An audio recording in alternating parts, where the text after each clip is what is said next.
വാക്കുകൾ കൊണ്ട് ഹൃദയങ്ങൾ കീഴടക്കിയ നമ്മുടെ പ്രിയ സുഹൃത്ത്, ലളിതവും ശാന്തവുമായ ഭാഷാ ശൈലിയിലൂടെ സാധാരണക്കാരിൽ സ്വാധീനം ചെലുത്തുന്നവർ, ഇസ്ലാമിൻ്റെ പവിത്രതയും ഖുർആനിൻ്റെ മാസ്മരികതയും പ്രിയ പ്രവാചകരുടെ ജീവിത സന്ദേശവും ഏറ്റവും സുന്ദരമായി അദ്ദേഹം വിളിച്ചോതുന്നു.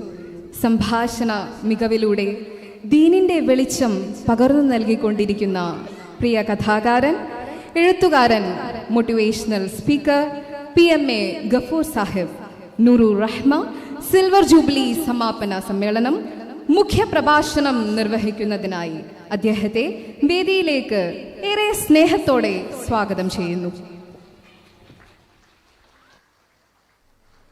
പ്രിയമുള്ളവരെ, അസ്സലാമു അലൈക്കും.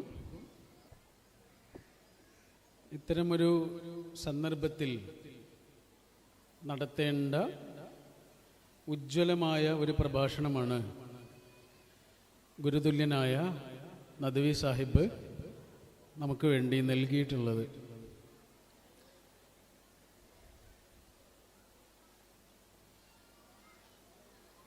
ഞാൻ നിങ്ങളുടെ നൂറുർ റഹ്മ എന്ന പേരിലാണ് കുറേ സമയം ഇങ്ങനെ സ്തംഭിച്ചു പോയത്. നൂറ് എന്ന് പറഞ്ഞാൽ വെളിച്ചമാണ് അല്ലേ? വെളിച്ചം. വെളിച്ചത്തിൻ്റെ വിപരീതം എന്താ? ഇരുട്ട്. ഇരുട്ട് എന്ന് പറഞ്ഞൊരു സാധനം ശരിക്കും ഉണ്ടോ? ഇരുട്ട് എന്ന് പറഞ്ഞ ഒരു സാധനം ശരിക്കും ഉണ്ടോ? ഉണ്ട്? ഇല്ല. വെളിച്ചമേ ഉള്ളൂ. വെളിച്ചമില്ലാത്ത അവസ്ഥക്ക് നമ്മൾ പറയുന്ന പേരാണ് ഇരുട്ട്. അതുകൊണ്ടാണ് വെളിച്ചം പുറത്തേക്ക് വരുന്ന ടോർച്ചുകളുണ്ട്, ഇരുട്ട് പുറത്തേക്ക് വരുന്ന ഒരു ഉപകരണവും ലോകത്തില്ല. വെളിച്ചമുള്ളൊരു സ്ഥലത്തേക്ക് നമുക്ക് ഇരുട്ട് കൊണ്ടുവരാൻ കഴിയില്ല, പക്ഷെ ഇരുട്ടുള്ളൊരു സ്ഥലത്തേക്ക് വെളിച്ചം കൊണ്ടുവരാൻ കഴിയും. ഇരുട്ടുള്ള ഒരു സ്ഥലത്തേക്ക് കുറച്ച് വെളിച്ചം കൊണ്ടുവരാൻ കഴിയും, പക്ഷേ വെളിച്ചമുള്ള സ്ഥലത്തേക്ക് അതേപോലെ കുറച്ച് ഇരുട്ട് കൊണ്ടുവരാൻ കഴിയില്ല. അവിടെ ഇരുട്ടുണ്ടാകണമെങ്കിലുള്ള ഒരേ ഒരു വഴി അവിടെയുള്ള വെളിച്ചത്തെ ഇല്ലാതാക്കുക എന്നത് മാത്രമാണ്. അപ്പം ഇരുട്ടുണ്ടോ? ഇരുട്ടില്ല, വെളിച്ചമേ ഉള്ളൂ. സത്യവും അസത്യവും അങ്ങനെയാണ്. സത്യമേ ഉള്ളൂ. സത്യം വരുന്നത് വരെ മാത്രമുള്ള ഒരവസ്ഥയ്ക്ക് പറയുന്ന പേരാണ് അസത്യം അല്ലേ? നമ്മുടെ മനസ്സിലുള്ള ഒരു അസത്യം, അതിൻ്റെ ആയുസ് സത്യം എത്തുന്നത് വരെ മാത്രമേ ഉള്ളൂ. അസത്യം ഉണ്ടാക്കി വെച്ച എല്ലാ വൈക്കോൽ കൂനകൾക്കും സത്യം വന്ന് തീ കൊടുക്കും. സത്യം വന്ന് തീ കൊടുക്കുന്നത് വരെ മാത്രമേ അസത്യത്തിൻ്റെ എല്ലാ വൈക്കോൽ കൂനകൾക്കും ആയുസ്സുള്ളൂ.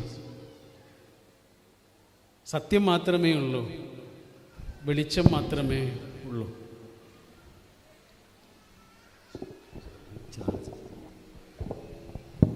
നിങ്ങൾ കരുണയുടെ വെളിച്ചം എന്നാണ് ഈ പ്രോഗ്രാമിനിട്ട പേര്. കരുണയുടെ വെളിച്ചം, നൂറുർ റഹ്മ. റഹ്മ എന്നുള്ള അറബി വാക്കിന് രണ്ടർത്ഥങ്ങളുണ്ട്. ശരിക്കും കേട്ടിട്ടുണ്ടോ? ഒന്നെന്താണ്? കാരുണ്യം. രണ്ടാമത്തെ അർത്ഥം ഇതുമായിട്ട് യാതൊരു ബന്ധമില്ലാത്ത വേറൊരർത്ഥമാണ്, ഗർഭപാത്രം എന്നാണ്. ഒരു വാക്കിന് രണ്ടർത്ഥങ്ങൾ, കാരുണ്യവും ഗർഭപാത്രവും. കാരുണ്യവും ഗർഭപാത്രവും തമ്മിൽ പ്രത്യക്ഷത്തിൽ വലിയ ബന്ധമൊന്നുമില്ല, പക്ഷേ സൂക്ഷ്മമായി നോക്കിയാൽ ചെറിയ ഒരു ബന്ധമുണ്ട്. എന്താണെന്നറിയോ? ഗർഭപാത്രം എന്ന് പറഞ്ഞാൽ ഒരു പെൺകുട്ടി ജനിക്കുന്ന നിമിഷം മുതൽ അവളുടെ ശരീരത്തിനകത്തുള്ള ഒരു ചെറിയ പാത്രമാണ്. 3-4 സെൻറ്റിമീറ്റർ മാത്രം വലിപ്പമുള്ളൂ. 3-4 സെൻറ്റിമീറ്റർ മാത്രം വലിപ്പമുള്ള ഒരു ചെറിയ പാത്രമാണ് 3-4 കിലോ വലുപ്പമുള്ള ഒരു കുട്ടിക്ക് വേണ്ടി സ്വയം വികസിക്കുന്നത്. സ്വയം വികാസമാണ് ഗർഭപാത്രത്തിൻ്റെ പ്രത്യേകത, അല്ലേ? കാരുണ്യം എന്ന് പറഞ്ഞാൽ എന്താ? ഒരാളുടെ മനസ്സ് വലുതാകലാണ്. അതാണ് കാരുണ്യം. നമ്മുടെ കൂടെ ജീവിക്കുന്ന മനുഷ്യൻ്റെ, നമ്മുടെ മുന്നിൽ നിന്നുള്ള ഈ മനുഷ്യൻ്റെ പലതരം സ്വഭാവങ്ങളെ, പലതരം പെരുമാറ്റങ്ങളെ, പലതരം മനുഷ്യാവസ്ഥകളെ, അതാണ് മനുഷ്യൻ എന്നുള്ളൊരവസ്ഥ ഉണ്ട്. ഇതൊരു ശില്പമല്ല, ഇത് കല്ലുകൊണ്ടുണ്ടാക്കിയൊരു സാധനമല്ല, ഇതൊരു മനുഷ്യനാണ്. ഇതിൻ്റെ ഉള്ളിലൊരു സാധനമുണ്ട്, അത് മനസ്സാണ്. ആ മനസ്സ് ഉള്ളിലുണ്ടായിരിക്കുന്നിടത്തോളം കാലം ഈ പെരുമാറ്റം മാറിക്കൊണ്ടിരിക്കും, സ്വഭാവം മാറിക്കൊണ്ടിരിക്കും. രാവിലെ കണ്ട ആളല്ല വൈകുന്നേരം ആകുമ്പോൾ, ഇന്നലെ കണ്ട ആളല്ല ഇന്ന്. എന്താ കാരണം? ഇതൊരു ശില്പമല്ല, അതന്നെ കാരണം. ഇത് കല്ലുകൊണ്ടുണ്ടാക്കിയൊരു വിഗ്രഹമല്ല, ഇത് മനസ്സകത്തുള്ള ഒരു മനുഷ്യനാണ്. ആ മനുഷ്യന് 24 മണിക്കൂറും ആവശ്യമുള്ളൊരു സാധനമുണ്ട്. അതാണെന്ത്? കാരുണ്യം. പ്രണയം, സ്നേഹം എന്നൊക്കെ നമ്മൾ പറയും. അത് സദാസമയമൊന്നും വേണ്ട. അത് തരുന്ന ഒരാൾ ഈ ലോകത്ത് ഉണ്ടായാൽ മതി. ലോകത്ത് എവിടെയെങ്കിലും അങ്ങനെ ഒരാൾ നമുക്ക് ഉണ്ടായാൽ മതി. ഏത് നിമിഷവും ഓടിച്ചെന്ന് കയറാൻ പറ്റുന്നൊരു മടിത്തട്ട് ഉണ്ടായാൽ മതി. പക്ഷെ കാരുണ്യം അങ്ങനെയല്ല. കാരുണ്യം 24 മണിക്കൂർ നമുക്ക് വേണം. അതില്ലാത്തൊരാളുടെ കൂടെ ഒരു റൂമിൽ ജീവിക്കാൻ പോലും കഴിയില്ല, ഒരു ഹോസ്റ്റലിൽ കഴിയാൻ പോലും കഴിയില്ല. എന്നിട്ടല്ലേ ജീവിതം. കാരുണ്യം ഇല്ലാത്തൊരു മനുഷ്യൻ്റെ കൂടെ നമുക്കൊരു ഹോസ്റ്റലിൽ പോലും ജീവിക്കാൻ കഴിയില്ല, റൂം ഷെയർ ചെയ്യാൻ പോലും പറ്റില്ല. അപ്പോൾ കാരുണ്യമില്ലാത്തൊരാളുടെ കൂടെ ഒരാളൊരു ജീവിതം, ഒരായുസ് ജീവിക്കുമ്പോഴുള്ള അവസ്ഥ എന്തായിരിക്കും? അതുകൊണ്ടായിരിക്കും ഖുർആൻ കല്യാണത്തെക്കുറിച്ച് പറയുമ്പോൾ, അല്ലേ, കല്യാണം എന്ന് പറഞ്ഞാൽ എന്താ? രണ്ടാളുകൾ ഒന്നിച്ച് ജീവിക്കുകയാണ്. അതാണ് സംഭവം. ഒന്നിച്ച് ജീവിക്കുന്ന എല്ലാ മനുഷ്യരോടും പറയാവുന്ന കാര്യമാണ് ഖുർആൻ കല്യാണത്തെക്കുറിച്ച് പറഞ്ഞ വാക്കിൻ്റെ അകത്ത് പറഞ്ഞിട്ടുള്ളത്. എൻ്റെ ഉള്ളടക്കം അങ്ങനെയാണ്. ഒന്നിച്ച് ജീവിക്കുന്ന എല്ലാ മനുഷ്യന്മാർക്കും ഇത് ബാധകമാണ്. 3 കാര്യങ്ങളാണ് പറഞ്ഞത്.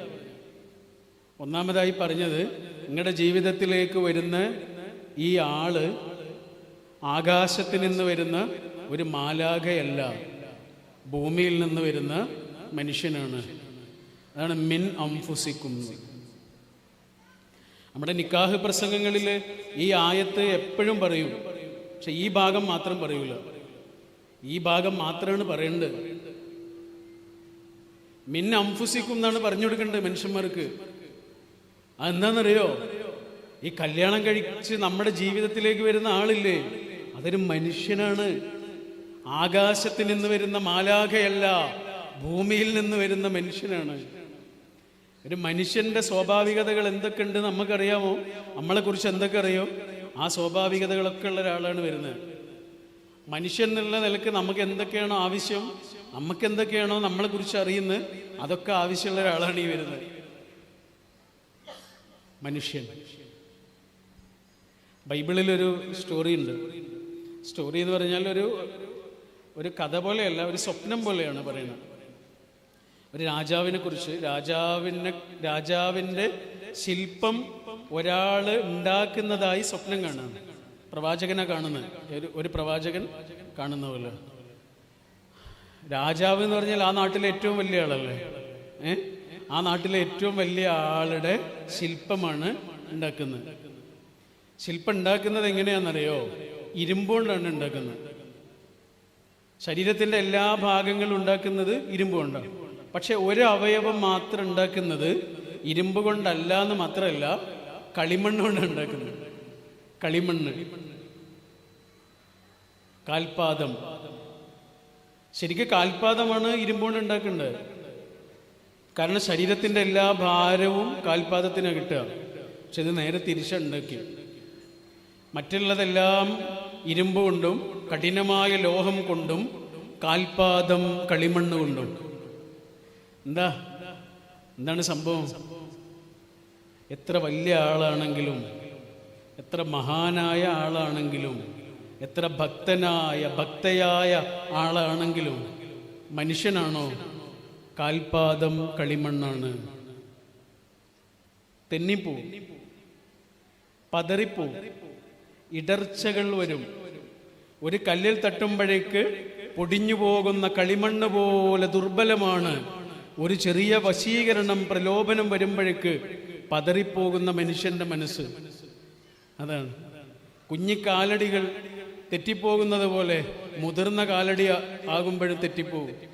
ഒരു പാട്ടുണ്ടല്ലോ, അച്ഛൻ മരിച്ചതിൻ്റെ പിറ്റേ ദിവസം മകൻ പാടുന്ന പാട്ടാണ്. എന്താ? കുഞ്ഞിക്കാലടി ഓരടി തെറ്റുമ്പോൾ കൈ തന്ന് കൂടെ വന്നു. അച്ഛനെ കുറിച്ച് പറയാ, കുഞ്ഞിക്കാലടി ഓരടി തെറ്റുമ്പോൾ കൈ തന്ന് കൂടെ വന്നു. കുട്ടി നടത്തം പഠിക്കുമ്പോൾ വീഴുന്നു. അങ്ങനെ വീഴുന്ന സമയത്തൊക്കെ ഒരു കൈ എൻ്റെ നേരെ ഇങ്ങനെ നീണ്ടുവരും. അതെൻ്റെ അച്ഛൻ. ഉള്ളിൻ്റെ ഉള്ളിലെ അക്ഷരപ്പൂട്ടുകൾ ആദ്യം തുറന്നു തന്നത് ഈ അച്ഛനാണ്. ഈ ഉള്ളിൻ്റെ ഉള്ളിലെ അക്ഷരപ്പൂട്ടുകൾ ആദ്യം തുറന്നു തന്നു. ഇതേപോലെ ഞാനിങ്ങനെ നടത്തം പഠിക്കുമ്പോൾ ഞാനിങ്ങനെ തെന്നിപ്പോകുന്ന നേരങ്ങളിൽ എൻ്റെ നേരെ നീണ്ടുവരുന്ന കൈകളായിരുന്നു എൻ്റെ അച്ഛൻ്റെ കൈകൾ. കുഞ്ഞിക്കാലടി മാത്രമൊന്നല്ല തെറ്റുക, മുതിർന്ന കാലടികളും തെറ്റും. ഇപ്പം നമ്മളെ സ്നേഹിക്കാനും അംഗീകരിക്കാനും അഭിനന്ദിക്കാനും ഒക്കെ കുറേ ആൾക്കാരുണ്ടാവും. ഉണ്ട്, നമുക്കെല്ലാവർക്കും ഉണ്ട്. പക്ഷെ നമ്മൾ ചെയ്ത ഒരു തെറ്റിൻ്റെ പേരിൽ, അല്ലെങ്കിൽ നമ്മുടെ അടുത്ത് വന്ന ഒരു അബദ്ധത്തിൻ്റെ പേരിൽ നാട്ടുകാർ മുഴുവനും, വീട്ടുകാർ മുഴുവനും, കുടുംബക്കാർ മുഴുവനും നമ്മളെ തള്ളി പറയുന്നു എന്ന് വിചാരിക്കുക. എല്ലാവരും നമ്മളെ തള്ളി പറയുന്നു. നമ്മളെക്കുറിച്ച് നല്ലത് പറഞ്ഞ അതേ നാവുകൾ കൊണ്ട് നമ്മളെക്കുറിച്ച് മോശം വാക്കുകൾ പറയുന്നു. എല്ലാവരും നമ്മളെ തള്ളിപ്പറയുന്ന നിമിഷം നമ്മളെ തിരിച്ചു വിളിക്കാൻ ഒരാൾ വേണം. അതാണ്, എല്ലാവരും നമ്മളെ തള്ളിപ്പറയുമ്പോഴും പ്ലീസ് കം ബാക്ക് എന്ന് പറഞ്ഞ് നമ്മളെ ഇങ്ങനെ മാടി വിളിക്കാൻ ഒരാൾ വേണം. ആ ആളോടാണ് പടച്ചോൻ പറഞ്ഞ്, നിങ്ങളുടെ ജീവിതത്തിലേക്ക് വരുന്നത് ആകാശത്തിൽ നിന്നൊരു മലക്കല്ല, ഭൂമിയിൽ നിന്നുള്ള മനുഷ്യനാണ്. ചെറിയ വാക്കല്ലത്. വിവാഹത്തെക്കുറിച്ച് പറഞ്ഞപ്പോഴാണ് പടച്ചോൻ പറഞ്ഞത്. പക്ഷേ എല്ലാ ബന്ധങ്ങളിലും ഇത് പ്രധാനമാണ്. അതുകൊണ്ട് ഇവിടെ ഇങ്ങനെ കുടുംബങ്ങളാണ് കാണുന്നത് മുഴുവനും. വാപ്പന്മാരുണ്ട്, മക്കളുണ്ട്, ഉമ്മമാരുണ്ട്, മക്കളുണ്ട്, മരുമക്കളുണ്ടാവും, പേരക്കുട്ടികളുണ്ടാവും. ഇത്രയേറെ കുടുംബങ്ങൾ ഒന്നിച്ചിരിക്കുന്ന ഈ സദസ്സിനോട് എനിക്ക് ഒരൊറ്റ കാര്യമേ പറയാനുള്ളൂ. ഒരേ ഒരു കാര്യം. അതെന്താണെന്നറിയോ? ഈ വിവാഹത്തിൻ്റെ സമയത്ത് പ്രാർത്ഥിക്കാൻ വേണ്ടി ഹബീബായ റസൂൽ സല്ലല്ലാഹു അലൈഹി വസല്ലം നമുക്ക് പഠിപ്പിച്ചു തന്നൊരു പ്രാർത്ഥനയില്ലേ? എന്താണ്? ബാറക്കല്ലാഹു ലക്കുമാ വബാറക അലൈക്കുമാ വജമഅ ബൈനക്കുമാ ഫീ ഖൈർ. ഒരു വരിയിൽ തീരുന്ന അത്രയും ചെറിയ പ്രാർത്ഥനയാണ്. അറബിയിൽ എഴുതിയ ഒരു വരിയിൽ തീരും, അത്രയേ ഉള്ളൂ അല്ലേ? അത്രയും ചെറിയൊരു പ്രാർത്ഥനയിൽ ഒരു വാക്ക് 2 പ്രാവശ്യം പറഞ്ഞിട്ടുണ്ട്. ഏതാണ് ആ വാക്ക് എന്നറിയോ? ബർക്കത്ത് എന്നാണ് ആ വാക്ക്, അല്ലേ? ബർക്കത്ത്. എന്താണ് ബർക്കത്ത് എന്ന് പറഞ്ഞാല്? എന്താണ് ബർക്കത്ത് എന്ന് പറഞ്ഞാൽ? ബർക്കത്ത് എന്ന് പറഞ്ഞാൽ ചുരുക്കി പറഞ്ഞാൽ എന്താണെന്നറിയോ? മനസ്സമാധാനം എന്നാണ്. മനസ്സമാധാനം. അത് വെറുതെ കിട്ടൂല. ദിവസം 100 രൂപ മാത്രം വരുമാനമുള്ള ആൾക്കാരും സമാധാനമായിട്ട് ജീവിക്കുന്നുണ്ട്. പൈസയിലൊന്നല്ല കാര്യം, പിന്നെ എന്തിലാണ് കാര്യം? നമ്മൾ എവിടെ ജീവിക്കുമ്പോഴും ആരുടെ കൂടെ കഴിയുമ്പോഴും നമുക്ക് സമാധാനമായിട്ട് കിടന്നുറങ്ങാനും അതിലേറെ സമാധാനമായി ഉണരാനും കഴിയുന്നുണ്ടോ എന്നുള്ളതാണ് കാര്യം. സമാധാനമായി ഉറങ്ങാൻ ചിലപ്പോൾ മരുന്നൊക്കെ കിട്ടും, മെഡിസിനൊക്കെ ഉണ്ട്, ഉറക്കത്തിനുള്ള മരുന്നൊക്കെ ഉണ്ട്, ഉറക്കത്തിനുള്ള ഗുളികയൊക്കെ കിട്ടും, സ്ലീപ്പിംഗ് പിൽസൊക്കെ കിട്ടും, ഉറങ്ങാൻ മരുന്നൊക്കെ കിട്ടും. പക്ഷെ സമാധാനത്തോടെ ഉണരാൻ ലോകത്ത് മരുന്നുകളൊന്നുമില്ല. സമാധാനത്തോടെ ഉറങ്ങാൻ മരുന്നുണ്ട്, സമാധാനത്തോടെ ഉണരാൻ മരുന്നില്ല. സമാധാനത്തോടെ ഉണരുന്നൊരവസ്ഥയില്ലേ? അതാണ് ബർക്കത്ത്. എപ്പോഴാണ് നമ്മുടെ കുടുംബത്തിൻ്റെ അകത്തേക്ക് ആ മനസ്സമാധാനം വരുന്നത്?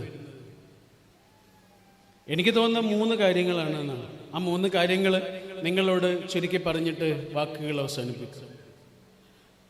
ഒന്നാമത്തേത്, നമ്മുടെ കൂടെ ജീവിക്കുന്ന കുറച്ച് മനുഷ്യന്മാരില്ലേ, ഒരേ മേൽക്കൂരയുടെ താഴെയുള്ള നമ്മൾ 3ഓ 4ഓ മനുഷ്യന്മാരില്ലേ, ആ മനുഷ്യന്മാർ നമ്മുടെ ജീവിതത്തിൽ ഏറ്റവും മുൻഗണനയുള്ള മനുഷ്യന്മാരായി മാറുക എന്നുള്ളത്. ലോകത്ത് വേറെ ആരും നമുക്ക് മുൻഗണനയുള്ള ആൾക്കാരല്ല. നമ്മുടെ വീടിൻ്റെ കൂടിൻ്റെ അകത്തുള്ള ആ 3ഓ 4ഓ 5ഓ 2ഓ 3ഓ മനുഷ്യന്മാരില്ലേ, ആ ശ്വാസങ്ങളില്ലേ, ആ കണ്ണുകളില്ലേ, അത് നനയരുത്. ആ മനസ്സില്ലേ, അത് വിങ്ങരുത്. ആ ഉള്ളില്ലേ, അത് പെടയരുത്. നമ്മുടെ കൂടെയുള്ള ആ 4ഓ 3ഓ മനുഷ്യന്മാരില്ലേ, ആ മനുഷ്യന്മാർ നമ്മുടെ ജീവിതത്തിൻ്റെ ഏറ്റവും വലിയ പ്രയോറിറ്റിയായി മാറുക എന്നുള്ളത്.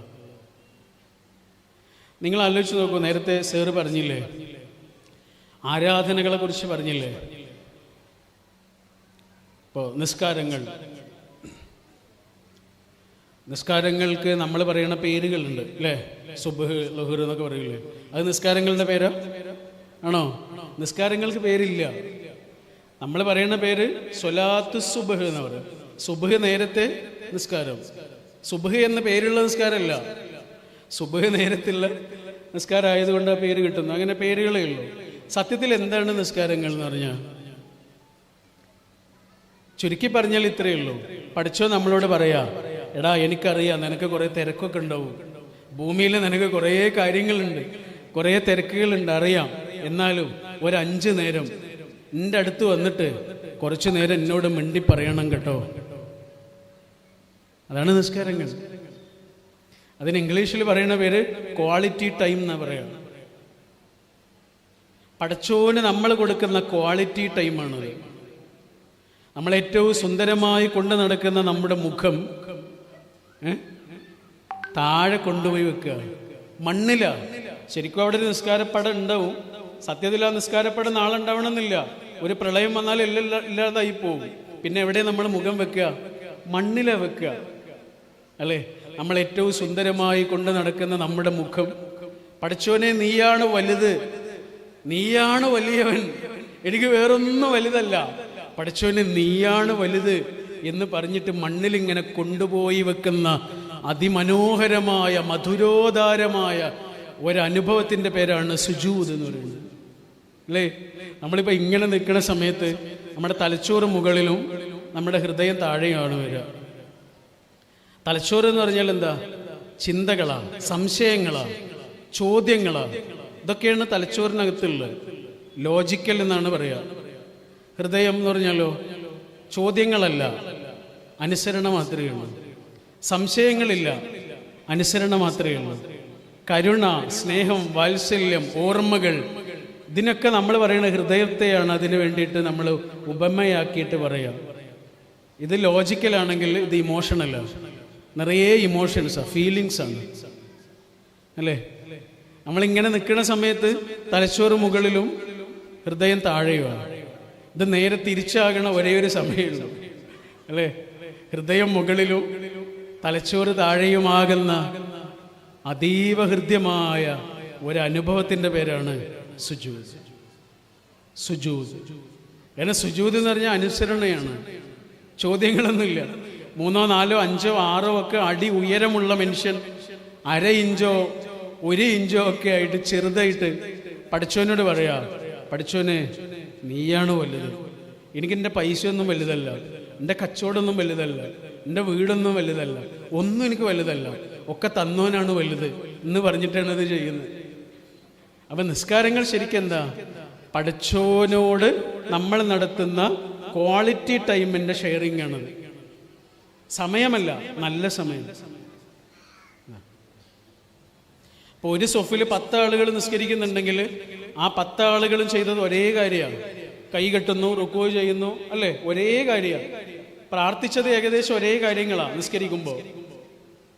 പക്ഷെ ആ 10 ആളുകൾക്കും 10 കൂലിയാണ് അല്ലേ? എല്ലാവർക്കും ഒരേപോലെയാണോ പ്രതിഫലം? അല്ല, 10 ആളുകൾക്കും 10 പ്രതിഫലമാണ്. കാരണം ചില ആളുകൾ ആ നിസ്കാരത്തിൽ മനസ്സുണ്ടാവില്ല, ശരീരം മാത്രമേ ഉണ്ടായിട്ടുള്ളൂ. അവർ പഠിച്ചവന് സമയം മാത്രമേ കൊടുത്തിട്ടുള്ളൂ, നല്ല സമയം കൊടുത്തിട്ടില്ല.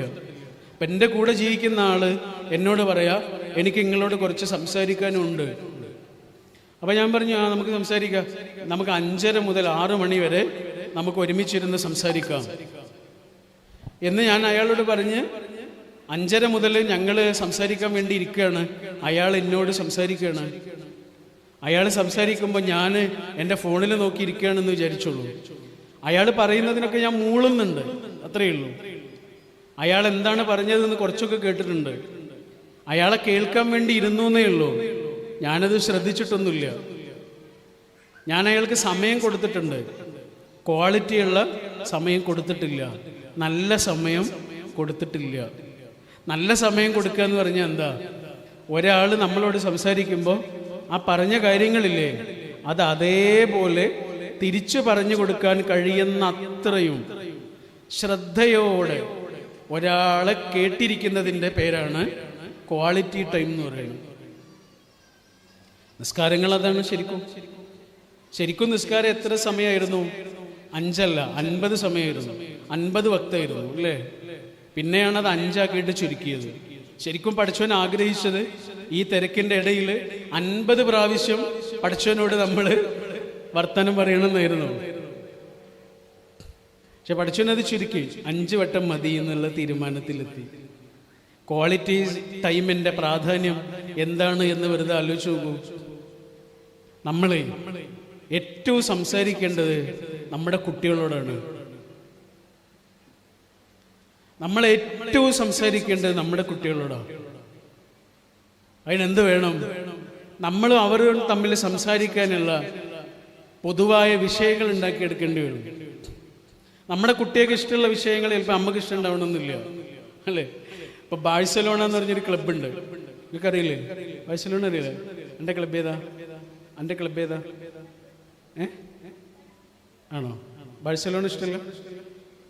അല്ല, ലോകത്തിലുള്ള ക്ലബ്ബാണ് ഞാൻ ചോദിച്ചത്. PSG, ബാഴ്സലോണ, അങ്ങനെ ക്ലബ്ബുകളില്ലേ? തന്നെ ബാഴ്സലോണ എന്ന് പറഞ്ഞൊരു ക്ലബ്ബുണ്ട് കേട്ടോ, വലിയ ക്ലബ്ബാണ്. അതൊരു ചെറിയ നാട്ടിൻപുറത്ത് തുടങ്ങിയ ഒരു ക്ലബ്ബാണ്. നമ്മളെ നാട്ടിലൊക്കെ തുടങ്ങണമല്ലോ. തുടങ്ങിയിട്ട് പിന്നെ ലോകം മുഴുവനും ഏറ്റവും റേറ്റിംഗിൽ ഏറ്റവും വലിയ ക്ലബ്ബുകളിൽ ഒന്നായി മാറിയ ക്ലബ്ബാണ് ബാഴ്സലോണ. എനിക്ക് പേഴ്സണലി ഇത് വലിയ താല്പര്യമൊന്നും ഇല്ലായിരുന്നു. പക്ഷെ ആ ടീമിനെ കുറിച്ച് പഠിക്കേണ്ട ആവശ്യം നമുക്ക് വന്നു. എന്താണ് ബാഴ്സലോണയുടെ ചരിത്രം എന്ന് പഠിക്കേണ്ടി വന്നു. ബാഴ്സലോണയിൽ കളിച്ച് വളർന്ന പ്രഗത്ഭരായ കളിക്കാർ ആരൊക്കെയാണ് എന്ന് അറിയേണ്ടി വന്നു. ഇപ്പം ആരൊക്കെയാണ് അതിനകത്തുള്ളത് എന്ന് അറിയേണ്ടി വന്നു. അതാരൊക്കെയാണ് അതിൻ്റെ മാനേജർമാർ എന്ന് പഠിക്കേണ്ടി വന്നു. കോച്ചുമാർ ആരൊക്കെയെന്ന് പഠിക്കേണ്ടി വന്നു. ഇതെന്തിനാണെന്നറിയോ? 13 വയസ്സുള്ള ഒരാളുണ്ട് വീട്ടിൽ. അയാളോട് സംസാരിക്കണമെന്നുണ്ടെങ്കിൽ എനിക്ക് ബാഴ്സലോണയെ കുറിച്ച് അറിഞ്ഞേ പറ്റുള്ളൂ. കാരണം നമുക്ക് താല്പര്യമുള്ള വിഷയങ്ങളല്ല അയാൾക്ക് താല്പര്യമുള്ള വിഷയങ്ങളാവുക. അയാൾക്ക് താല്പര്യമുള്ള വിഷയങ്ങൾ കൂടി നമ്മൾ അറിഞ്ഞാലേ നമുക്ക് അയാളോട് സംസാരിക്കാൻ വിഷയങ്ങൾ ഉണ്ടാവുകയുള്ളൂ. അല്ലെങ്കിൽ അയാൾ എന്ത് പറയും? വാപ്പാക്ക് അതൊന്നും മനസ്സിലാവില്ല എന്ന് പറയും, ഉമ്മാക്കതൊന്നും മനസ്സിലാവില്ല, വാപ്പാക്കതൊന്നും മനസ്സിലാവില്ല എന്ന് പറഞ്ഞ് മനസ്സിലാകുന്ന ആൾക്കാരെ തെരഞ്ഞു പോകും, അല്ലേ? നമ്മളെ ഏറ്റവും സംസാരിക്കേണ്ടത് നമ്മുടെ കുട്ടികളോടാണ്. അതാണ് ഒരു വീടിനകത്തേക്ക് ബർക്കത്ത് ഉണ്ടാവുക എന്ന് പറയുന്നത് വെറുതെ ഉണ്ടാവില്ല. ആ വീടിനകത്തുള്ളത് ആരൊക്കെയാണോ അവർ നമുക്ക് ഏറ്റവും പ്രയോറിറ്റിയുള്ള മുൻഗണനയുള്ള മനുഷ്യന്മാരായി മാറുമ്പോഴാണ്. അങ്ങാടിയല്ല നമുക്ക് മുൻഗണന, നാട്ടുകാരല്ല നമുക്ക് മുൻഗണന, കൂട്ടുകാരുമല്ല നമുക്ക് മുൻഗണന. എല്ലാം കഴിഞ്ഞ് അവസാനം കയറി വരാനുള്ള സ്ഥലമാണ് നമുക്ക് മുൻഗണന. അതാണ് ആഘോഷങ്ങളുടെ ഏറ്റവും വലിയൊരു പ്രശ്നം. ആഘോഷങ്ങൾക്കൊരു പിറ്റേന്നുണ്ട് എന്നുള്ളതാണ്. കല്യാണത്തിൻ്റെ ഏറ്റവും വലിയൊരു പ്രശ്നം കല്യാണത്തിനൊരു പിറ്റേന്നുണ്ട് എന്നുള്ളതാണ്. പിറ്റേന്ന് അവിടെ ബിരിയാണി ഉണ്ടാവില്ല. ബിരിയാണി വെച്ച ചെമ്പെടുത്തോണ്ട് പോകുന്ന കാണാം, കെട്ടിയ പന്തലൊക്കെ അഴിച്ചുകൊണ്ട് പോകുന്ന കാണാം. അതെന്തുകൊണ്ടാ? കല്യാണത്തിൻ്റെ പിറ്റേന്ന് കല്യാണമില്ല, ആഘോഷങ്ങളുടെ പിറ്റേന്ന് ആഘോഷമില്ല. ഇതേപോലെ ഇന്ന് നമുക്ക് കൂട്ടുകാരും നാട്ടുകാരും കമ്പനിയും ഒക്കെ ഉണ്ടാവും. ഒക്കെ നമ്മുടെ ജീവിതത്തിൻ്റെ ഭാഗവുമാണ്. പക്ഷേ അതൊക്കെ അവസാനിക്കുന്നൊരു പിറ്റേന്നുണ്ട്. ആ പിറ്റേന്ന് വരുന്നുണ്ടാവില്ല. വല്ലപ്പോഴും കാണാൻ വരുന്ന ആളുകൾ മാത്രമായി ഇവർ മാറും. നമുക്ക് ഈ ഇതേ ഉണ്ടാവുള്ളൂ. ഈ വീടിനകത്തുള്ള 3-4 ആളെ ഉണ്ടാവുള്ളൂ. അതുകൊണ്ടാണ് മുൻഗണന എന്ന് പറഞ്ഞത്. നമ്മൾ ബസ്സിൽ ഇങ്ങനെ യാത്ര ചെയ്യുന്ന സമയത്ത് നമുക്കൊരു പനി വരുന്നു എന്ന് വിചാരിക്കുക. നല്ല പനി ഇങ്ങനെ തോന്നുന്നു, നമുക്ക് നല്ല കുളിരും ഒക്കെ തോന്നുന്നു, നമ്മളിങ്ങനെ വിറക്കാൻ തുടങ്ങുന്നു. തൊട്ട് നോക്കുമ്പോൾ നല്ല ചൂട് ഫീൽ ചെയ്യുന്നുണ്ട് നമുക്ക്. ആ ബസ്സിലെ ഏതെങ്കിലും ഒരാൾ നമ്മളോട് ചോദിക്കുമോ നിങ്ങൾക്ക് എന്ത് പറ്റിയെന്ന് ചോദിക്കുമോ? നമ്മൾ വീണാൽ ചിലപ്പോൾ ചോദിക്കും അല്ലേ? അതുവരെ ആ ബസ്സിലുള്ള ഒരാളും, അപരിചിതരായ ഒരാളും നമ്മളോട് ചോദിക്കാൻ പോകുന്നില്ല എന്ത് പറ്റിയെന്ന്. പക്ഷെ നമ്മുടെ വീട്ടിലേക്ക് എത്തി വാതിൽ തുറന്നിട്ട് നമ്മുടെ മുഖത്തേക്ക് നോക്കിയിട്ട് ഒന്നാമത്തെ ചോദ്യം എന്ത് പറ്റിയെന്നായിരിക്കും. അത് ചുക്ക് കാപ്പിയാകുന്നു, കമ്പിളിപ്പുതപ്പാകുന്നു, ഡോളമാകുന്നു, ഓയിൽമെന്റ് ആകുന്നു, മരുന്നാകുന്നു. മുൻഗണന ആ മനുഷ്യന്മാരാണ്. ബാക്കിയുള്ളതൊക്കെ പിന്നെയാണ്. അതെവിടെയാണോ തെറ്റുന്നത് അവിടെ നമ്മുടെ വീടിനകത്തുള്ള ആനന്ദം കുറയും. ഒരമ്മയും അമ്മയുടെ കുട്ടിയെ ഇങ്ങനെ തോളിലേറ്റി ഒക്കത്ത് വെച്ചിട്ട് ഇങ്ങനെ നടന്നു പോവാ. ഭിക്ഷക്കാരിയാണ്. അങ്ങനെ ഭിക്ഷക്കാരിയായ ആ അമ്മ ഇങ്ങനെ നടന്നു പോകുന്നതിനിടയിലാണ് ഒരു വലിയ ഗുഹ ഇങ്ങനെ കണ്ടത്. ആ ഗുഹയുടെ പുറത്തൊരാൾ നിൽക്കുന്നുണ്ട്. അയാൾ ഈ അമ്മയോട് പറഞ്ഞു, ഈ ഗുഹയുടെ അകത്ത് മുഴുവനും സ്വർണമാണ്, വെള്ളിയാണ്, പണമാണ്, വലിയ വലിയ പൈസയുടെ കെട്ടുകളാണ്. സ്വർണ്ണുണ്ട്, വെള്ളിയുണ്ട്, പൈസയുണ്ട്, ഇതൊക്കെ ഉണ്ട് ഗുഹയുടെ അകത്ത്. നിങ്ങൾക്ക് എത്ര വേണമെങ്കിലും എടുക്കാം. പക്ഷേ 2 മിനിറ്റ് മാത്രമേ ഈ ഗുഹയുടെ അകത്ത് നിങ്ങൾക്ക് നിൽക്കാൻ പറ്റുള്ളൂ. 2 മിനിറ്റ് കഴിഞ്ഞാൽ ഒരു ബെല്ലടിക്കും. ബെല്ലടിച്ചു കഴിഞ്ഞാൽ പുറത്തേക്ക് ചാടണം. പുറത്തേക്ക് ചാടിയിട്ടില്ലെങ്കിൽ ഗുഹ അടഞ്ഞു പോകും. പിന്നെ ഒരിക്കലും നിങ്ങൾക്ക് പുറത്തേക്ക് ഇറങ്ങാൻ പറ്റൂല. അമ്മക്ക് ഭയങ്കര സന്തോഷമായി. കാരണം സ്വർണവും വെള്ളിയൊക്കെ അല്ലേ ഇതിനകത്തുള്ളത്. അമ്മ നേരെ ഗുഹയുടെ അകത്തേക്ക് കയറിപ്പോയി. സ്വർണവും വെള്ളിയും പൈസയും ഒക്കെ വാരിക്കൂട്ടാണ്. കിട്ടാവുന്ന എല്ലാ ഭാണ്ഡങ്ങളിലും വാരിക്കൂട്ടാണ്. അങ്ങനെ വാരിക്കൂട്ടുന്നതിനിടയിൽ ബെല്ലടിച്ചു. 2 മിനിറ്റ് കഴിഞ്ഞു. ആ അമ്മ പുറത്തേക്ക് ചാടി, രക്ഷപ്പെട്ടു. ഗുഹ അടഞ്ഞുപോയി. പക്ഷെ ഒരു ചെറിയ പ്രശ്നം ഉണ്ടായി. ഇതൊക്കെ വാരിക്കൂട്ടുന്നതിനിടയിൽ ഒക്കത്തുണ്ടായിരുന്ന കുഞ്ഞിനെ ആ ഗുഹയുടെ അകത്ത് മറന്നു വെച്ചു. ഇനി ആ അമ്മയ്ക്ക് എന്ത് കിട്ടിയിട്ട് എന്താണ് കാര്യം? ഇതാണ് മുൻഗണന. എവിടെയാണോ പരിഗണനകൾ തെറ്റിപ്പോകുന്നത് പിന്നുണ്ടാകുന്നത് മുഴുവനും വേദനയായിരിക്കും. അതാ വേദന എന്നുള്ളതൊരു സംസ്കൃത വാക്കാണ്. വേദന 2 വാക്കുകളാണ് അത് കേട്ടോ. വേദം എന്ന് പറഞ്ഞാൽ എന്താണെന്നറിയോ? അറിവ് എന്നാണ്. ന എന്ന് പറഞ്ഞാൽ ഇല്ല എന്നാണ്. അപ്പൊ എന്തായി സർ? അറിവില്ല. വേദന എന്ന് പറഞ്ഞാൽ അറിവില്ലായ്മ കൊണ്ട് നമ്മൾ ചെയ്തു കൂട്ടുന്നത് എന്തൊക്കെയാണോ അതിനെല്ലാം ഒടുവിൽ ഉണ്ടാകുന്ന ഖേദത്തോടെ നമുക്കുണ്ടാകുന്ന അവസ്ഥയുടെ പേരാണ് വേദന. അപ്പൊ ബർക്കത്ത് നമ്മുടെ ജീവിതത്തിനകത്തേക്ക് വരുന്നതിൽ ഏറ്റവും പ്രധാനപ്പെട്ട കാര്യം നമ്മുടെ കൂടെ ജീവിക്കുന്ന മനുഷ്യർ നമുക്ക് ഏറ്റവും മുൻഗണനയുള്ളവരായി മാറുക എന്നതാണ്. രണ്ടാമത്തെ കാര്യം എന്താണ്? രണ്ടാമത്തെ കാര്യം നമ്മുടെ ധാർമ്മികതയാണ്. എവിടെയാണോ നമ്മുടെ ഉള്ളിലെ ഒരു സദാചാരബോധത്തിന് പിഴവുകൾ വരുന്നത് അവിടെ നമ്മുടെ ജീവിതത്തിൻ്റെ സമാധാനം നഷ്ടപ്പെടും. എല്ലാ ബർക്കത്തും നഷ്ടപ്പെടും. എത്ര പൈസ നമ്മുടെ അക്കൗണ്ടിൽ ഉണ്ടായിട്ടും കാര്യം ഉണ്ടാവില്ല. നമ്മുടെ ജീവിതത്തിൽ സദാചാരനിഷ്ഠമായൊരു ജീവിതമല്ല ഉള്ളതെങ്കിൽ ജീവിതത്തിന് ബർക്കത്ത് ഉണ്ടാവില്ല. എത്ര ആളെ കാണിച്ചു തരണം? എത്ര ആളുകളെ കാണിച്ചു തരണം? ഇത് പുസ്തകത്തിൽ വായിച്ചിട്ടല്ല പറയണ, നമ്മൾ കണ്ട അനുഭവങ്ങളിൽ നിന്നാണ് പറയണ. എവിടെയാണോ ഒരു മനുഷ്യന്റെ സദാചാരബോധം കുറഞ്ഞു പോകുന്നത് അയാളുടെ മനസ്സിലോ ജീവിതത്തിലോ സമാധാനം അയാൾക്ക് കിട്ടൂല. കാരണം ആ സമാധാനം തകർക്കുന്നൊരു കാര്യം അയാൾ ഓൾറെഡി അവിടെ ഉണ്ടാക്കി വെച്ചു. നേരത്തെ നമ്മൾ പറഞ്ഞില്ലേ, അസത്യം എന്നൊരു സാധനം ഇല്ല എന്ന് പറഞ്ഞില്ലേ? സത്യം വരുന്നത് വരെ ഉള്ളൂ. അത് അസത്യത്തിന് സത്യം വരുന്നത് വരെ മാത്രമേ ആയുസ്സുള്ളൂ. സദാചാരനിഷ്ഠമല്ലാത്തൊരു ജീവിതം നയിക്കുന്ന മനുഷ്യന് ഒരുപാട് കള്ളങ്ങളിലൂടെ ജീവിക്കേണ്ടി വരും. അതാണ് അതിൻ്റെ പ്രശ്നം. സത്യത്തെക്കുറിച്ച് പഠിച്ചോൻ പറഞ്ഞത് എന്താ പറഞ്ഞേ? പഠിച്ചോന്റെ പേരാണ് സത്യം, അല്ലേ? സത്യമുള്ളവൻ എന്നല്ല, കാരുണ്യമുള്ളവൻ എന്നാണ് പറഞ്ഞത്. റഹീം, റഹ്മാൻ എന്നൊക്കെ പറഞ്ഞാൽ കാരുണ്യമുള്ളവൻ എന്നാണ്. അങ്ങനെയല്ല പഠിച്ചോൻ പറഞ്ഞു, സത്യം എന്നാണ് പറഞ്ഞത്. ഹക്ക്, സത്യമുള്ളവൻ എന്ന് അതിനൊരു അർത്ഥം ഉണ്ടോ എന്ന് എനിക്കറിയില്ല കേട്ടോ. പക്ഷെ ഹക്ക് എന്ന് പറഞ്ഞാൽ സത്യം എന്നൊരു അർത്ഥമുണ്ട്. അങ്ങനെ കുറെ പേരുകളുണ്ട് അള്ളാഹുവിന്.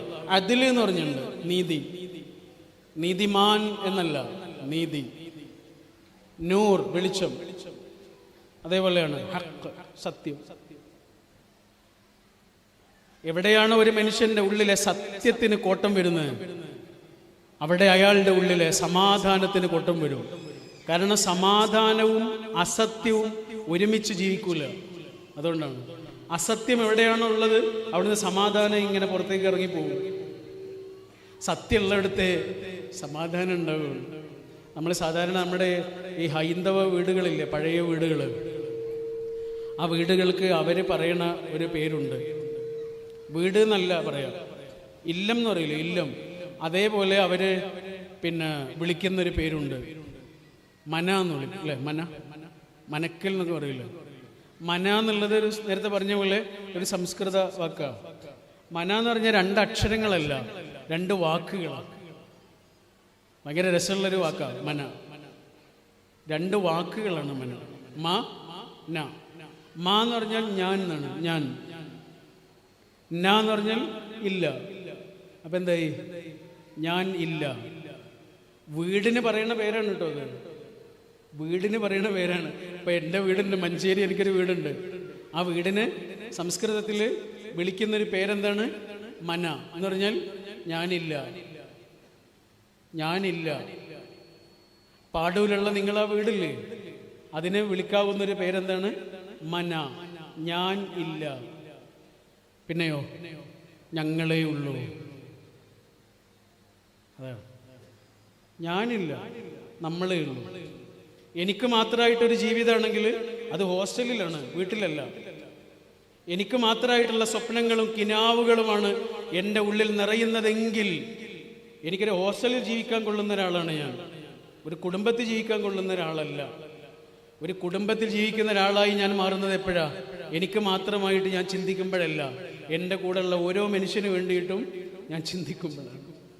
അതെ, ഫുട്ബോൾ കളിക്കുമ്പോൾ 7 ആളല്ലേ കളിക്കുക സെവൻസിൽ. ഒരാൾ ഗോളിയായിരിക്കും, ബാക്കി 6 ആളുകളാണ് ഗ്രൗണ്ടിലുള്ളത്. ഒരാളുടെ കയ്യിൽ പന്ത് കിട്ടും, അയാൾ 2ാമത്തെ ആൾക്ക് കൊടുക്കും, അയാൾ 3ാമത്തെ ആൾക്ക് കൊടുക്കും, 4ാമത്തെ ആൾ 5ാമത്തെ ആളും കഴിഞ്ഞ് 6ാമത്തെ ആളുടെ കയ്യിൽ പന്ത് കിട്ടിയിട്ട് അയാളായിരിക്കും ഗോളടിച്ചിട്ടുണ്ടാവുക, അല്ലേ? ജയിച്ചതാരാ? ടീമാണ് ജയിച്ചത്. ഗോൾ അടിച്ചതാരാ? ഒരാളാ. ജയിച്ചതാരാ? ഒരു ടീമാണ്. ഇതാണ് കുടുംബം. ചെങ്ങല പോലെയാണ്.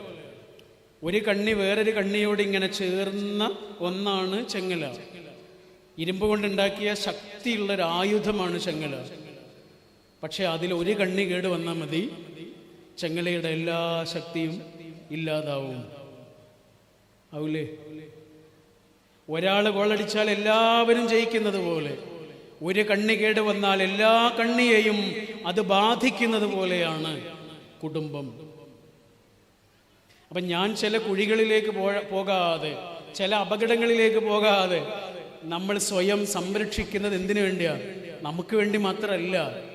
നമ്മുടെ വീട്ടിലുള്ള ആ കണ്ണുകൾ നിറയരുത്, ആ മനസ്സുകൾ വിങ്ങരുത്, നാട്ടുകാരുടെ ചോദ്യങ്ങളുടെ മുന്നിൽ അവർ പതറിപ്പോകരുത്, നമ്മൾ കാരണം അവർ അപമാനിതരാകരുത് എന്ന നിരന്തരമായ ജാഗ്രത കൊണ്ടാണ് ചില കുഴികളിലേക്ക് വീഴാതെ നമ്മൾ സ്വയം നമ്മളെ കാക്കേണ്ടത്. അപ്പോഴാണ് നമ്മളൊരു കുടുംബത്തിന് പറ്റിയ ആളാവുന്നത്. അതാണ് ബർക്കത്തിന് വരാനുള്ള വഴി. 3ാമത്തേത് നമ്മുടെ സമ്പാദ്യം നന്നാവുക എന്നുള്ളതാണ്. സമ്പാദ്യത്തെക്കുറിച്ച് നേരത്തെ സർ ഇവിടെ പറഞ്ഞില്ലേ? പഠിച്ചവൻ 2 കാര്യങ്ങളാണ് ചോദിക്കുക. ഒന്നെന്താണ്? കിട്ടിയതൊക്കെ എങ്ങനെ ചെലവഴിച്ചു? പക്ഷെ ആ ചോദ്യത്തിന് മാത്രം ഉത്തരം കൊടുത്താൽ പോരാ. എവിടുന്ന് സമ്പാദിച്ചു? എങ്ങനെ സമ്പാദിച്ചു എന്നൊരു ചോദ്യമുണ്ട്. അതാണ്. അക്കൗണ്ടിൽ ഹറാമുണ്ടോ എന്നൊരു ചോദ്യമുണ്ട്. അത് സ്വയം വിചാരണ കൊണ്ട് ഉള്ളിൽ തിളക്കേണ്ട ഒരു ചോദ്യമാണ്. പടച്ചോന്റെ ബർക്കത്ത് അവിടുന്ന് വരുന്നതാണ്. ഇവിടുന്ന് ഉണ്ടാക്കാൻ കഴിയില്ല, എങ്ങനെ ശ്രമിച്ചാലും ഉണ്ടാക്കാൻ കഴിയില്ല. അത് പടച്ചോൻ തരുന്നതാണ് ബർക്കത്ത്. ബർക്കത്ത് എന്ന് പറഞ്ഞാൽ അതിന് കൊടുക്കാവുന്ന ഏറ്റവും നല്ല അർത്ഥം മനസ്സമാധാനമാണ്. Happiness is peace, not pleasure എന്ന് പറയാറുണ്ട്. വിൽ സ്മിത്ത് എന്ന് പറഞ്ഞൊരു നടനുണ്ട്, അദ്ദേഹം പറഞ്ഞതാണ്. വല്ലാത്തൊരു വാക്കാണ്. Happiness is piece. സന്തോഷം എന്ന് പറഞ്ഞാലേ സമാധാനമാണ്, നോട്ട് പ്ലഷർ. അത് കുറച്ചു നേരം മാത്രം ഉണ്ടാകുന്ന പ്ലഷറിന്റെ പേരല്ല, തീരുന്നതല്ല, തീരാത്തതാണ്. Happiness is peace. ആ സമാധാനം, പടച്ചോന്റെ അടുത്ത് നിന്നുള്ള ബർക്കത്ത് നമ്മുടെ കുടുംബങ്ങളിൽ, നമ്മുടെ ബന്ധങ്ങളിൽ ഉണ്ടാകുമാറാകട്ടെ എന്ന് പ്രാർത്ഥിച്ചുകൊണ്ട്, നിങ്ങൾക്ക് എല്ലാ നന്മകളും നേർന്നുകൊണ്ട്, നമ്മുടെ ഈ ട്രസ്റ്റിനും സ്ഥാപനങ്ങൾക്കും പോയ കാലങ്ങൾക്കും വരാനുള്ള കാലങ്ങൾക്കും എല്ലാ ആശംസകളും അർപ്പിച്ചുകൊണ്ട് വാക്കുകൾ അവസാനിപ്പിക്കുന്നു. അസ്സലാമു അലൈക്കും.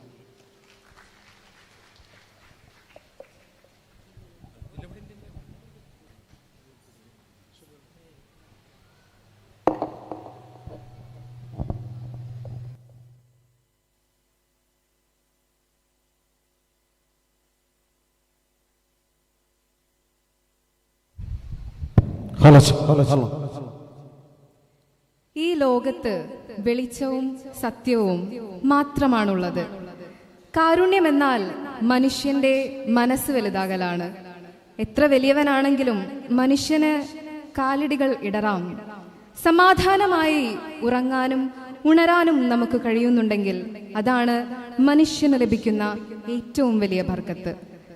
സദാചാരം നിലനിർത്താത്ത മനുഷ്യന് ഒരുപാട് കള്ളങ്ങളിലൂടെ കടന്നു പോകേണ്ടി വരുന്നു. നന്മ നിറഞ്ഞ വാക്കുകളിലൂടെ സദസ്സിനെ മുഴുവൻ കയ്യിലെടുത്ത പ്രശസ്ത മോട്ടിവേഷൻ സ്പീക്കർ, ഏവർക്കും പ്രിയങ്കരനായ PMA ഗഫൂർ സാഹിബിന് പാടൂരിന്റെ ഹൃദയം നിറഞ്ഞ അഗൈധവമായ നന്ദി രേഖപ്പെടുത്തുന്നു. നൂറു റഹ്മ സമാപന സമ്മേളനത്തിൽ പങ്കെടുത്ത് പാടൂരിന്റെ ആവേശമായി മാറിയ PMA ഗഫൂർ സാഹിബിന് നൂറു റഹ്മ സിൽവർ ജൂബിലി സമാപന സമ്മേളനത്തിന്റെ ഹൃദയംഗമമായ നന്ദി രേഖപ്പെടുത്തുന്നതിനോടൊപ്പം സമ്മേളനത്തിന്റെ സ്നേഹോപഹാരം സമർപ്പിക്കുകയാണ്. ഉപഹാരം സ്വീകരിക്കുന്നതിനായി കൈരളിയുടെ സ്നേഹശബ്ദം PMA ഗഫൂർ സാഹിബിനെ വിനയപൂർവ്വം ക്ഷണിക്കുന്നു. ഈ സ്നേഹ ഉപഹാരം സമർപ്പിക്കുന്നതിനായി ഒരിക്കൽ കൂടി നമ്മുടെ ട്രസ്റ്റ് ചെയർമാൻ അബ്ദുൽ വാഹിദ് സാഹിബിനെ ഏറെ ബഹുമാനപൂർവ്വം ക്ഷണിക്കുന്നു. ഒരു കാര്യം കൂടി പറയട്ടെ. ജമാഅത്തെ ഇസ്ലാമി എന്ന പ്രസ്ഥാനവുമായി ബന്ധമുള്ള ഒരാൾ പോലും ഇല്ലാത്ത ഒരു ഗ്രാമത്തിലായിരുന്നു നമ്മുടെ ജനനം. ആദ്യമായി ജമാഅത്തെ ഇസ്ലാമിയുടെ ഒരു പ്രവർത്തകനായിട്ട് ഒരാളെ പരിചയപ്പെടുന്നത് 10ാം ക്ലാസ്സിലെ പഠിക്കുന്ന സമയത്ത് ട്യൂഷൻ ക്ലാസ്സിലുള്ള ഒരാളായിരുന്നു. അപ്പോൾ ഒരു ദിവസം ഞങ്ങൾ ബസ് ഇറങ്ങിയിട്ട് ഇങ്ങനെ ക്ലാസ്സിലേക്ക് വരുന്ന സമയത്ത് വാണിയമ്പലം എന്ന് പറഞ്ഞൊരു സ്ഥലമുണ്ട്, അവിടെ ഇരുന്നു സ്കൂള്. അപ്പോൾ ഞങ്ങളിങ്ങനെ ട്യൂഷൻ സെൻറ്ററിലേക്ക് ബസ് ഇറങ്ങി വരുമ്പോൾ ഇവൻ എന്നോട് പറഞ്ഞു, ഷുക്കൂർ എന്നായിരുന്നു അവൻ്റെ പേര്. ഇവൻ എന്നോട് പറഞ്ഞു ഞാനിപ്പോൾ വരാമെന്ന് പറഞ്ഞിട്ട് അവനൊരു കടയിലേക്ക് പോയിട്ട് തിരിച്ചു പോന്നു. അപ്പം ഞാൻ ചോദിച്ചു അതെന്ത് അവിടെ പോയത് എന്തേന്ന്. അപ്പം എന്നോട് പറഞ്ഞു അവിടെ 1 രൂപ ഇന്നലെ കൊടുക്കാനുണ്ടായിരുന്നു എന്ന് പറഞ്ഞു. അവന് കൊടുക്കാനുള്ള 1 രൂപ അവിടെ കൊടുത്തതിന് ശേഷമാണ് പിന്നെ ഞങ്ങളുടെ യാത്ര തുടർന്ന്. ഇന്നലെ അവൻ്റെ കയ്യിൽ എന്തോ ഇല്ലാത്തത് കൊണ്ട് കടം പറഞ്ഞു പോയതാണ്. എനിക്ക് പരിചയമില്ലാത്തൊരു സ്വഭാവമായിരുന്നു അത്. നമ്മുടെ കാഴ്ചയിൽ പൊതുവെ കണ്ട് പരിചിതമല്ലാത്തൊരു സ്വഭാവം ആദ്യമായി ഒരു കൂട്ടുകാരൻ്റെ ജീവിതത്തിൽ കാണുകയാണ് ചെയ്യുന്നത്. ക്ലാസ് കഴിഞ്ഞ് പിന്നെ ജീവിതത്തിൽ അവനെ കണ്ടിട്ടേ ഇല്ല, ഇപ്പോഴും കണ്ടിട്ടില്ല. പക്ഷെ ജമാഅത്തെ ഇസ്ലാമി എന്ന് പറഞ്ഞാൽ ആദ്യം എൻ്റെ മനസ്സിലേക്ക് അബ്ദുൽ ഷുക്കൂർ എന്ന എൻ്റെ ആ കൂട്ടുകാരൻ ആ 1 രൂപയുടെ നാണയവുമായി ഇങ്ങനെ മനസ്സിലേക്ക് കയറി വരും. ജമാഅത്തെ ഇസ്ലാമി വലിയ വലിയ പുസ്തകങ്ങളൊക്കെ പ്രസ്ഥാനത്തെക്കുറിച്ച് പഠിക്കാൻ പുറത്തിറക്കിയിട്ടുണ്ടാവും. അതൊന്നും ഞാൻ വായിച്ചിട്ടില്ല. പക്ഷെ ഏതൊരു പ്രസ്ഥാനത്തിനും സമൂഹത്തിന് നൽകാവുന്നത് വലിയ വലിയ ഗ്രന്ഥങ്ങളെക്കാളും വലിയ വലിയ പ്രഭാഷണങ്ങളെക്കാളും ഇങ്ങനെയുള്ള ചില മനുഷ്യന്മാരെയാണ്. അങ്ങനെ ഒരു മനുഷ്യനെ ഞാൻ കണ്ടത് ഈ പാടൂരാണ്. അതുകൊണ്ടാണ് പാടൂര് ഈ ഒരു പ്രോഗ്രാമിൽ പങ്കെടുക്കാൻ ഒരു കാരണമുണ്ട്. നമ്മൾ പൊതുവെ കുറേ മനുഷ്യന്മാരുടെ ജീവിതത്തിൽ കാണുമല്ലോ.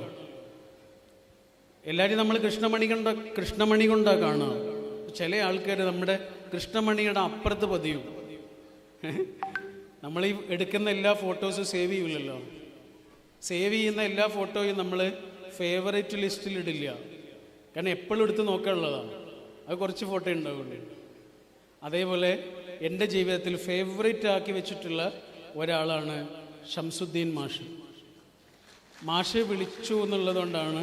മാഷ് വിളിച്ചാൽ നോ എന്ന് പറയാൻ പറ്റില്ല. അതാണ് നമുക്ക് എതിർവാക്കുകൾ പറയാൻ പറ്റാത്ത ചില സ്വരങ്ങളുണ്ട്. അങ്ങനെ ഒരു മാഷെ പരിചയപ്പെട്ടു എന്നുള്ളത് ജീവിതത്തിലെ വലിയൊരു ധന്യതയായി കാണുന്നു. മാഷിൻ്റെ നാട് കാണാനും ഇവിടെ ഇത്രയേറെ ആളുകൾ ഒരുമിച്ച് കൂടിയ ഒരു വേദിയിൽ സംസാരിക്കാനും കഴിഞ്ഞതിലുള്ള സന്തോഷം രേഖപ്പെടുത്തിക്കൊണ്ട് ചുരുക്കും.